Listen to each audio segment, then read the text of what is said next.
अगे ऐकलं का? हा, लग्न झाल्यापासून ऐकतेच. अगं रोमण्या आलाय वाईची अटक.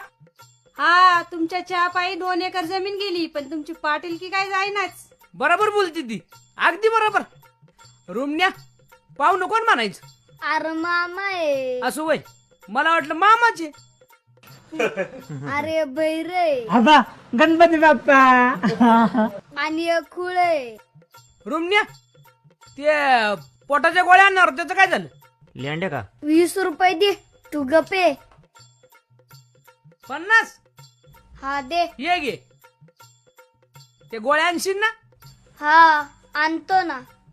अरे याचा गुडघ्यात मेंदू आहे. हळू बोल ना. हा, मारू नका पाहुणं, बरोबर बोलतय ते. पाहिलं का? मग काका गणपती बाप्पा. मोरया. चले चला.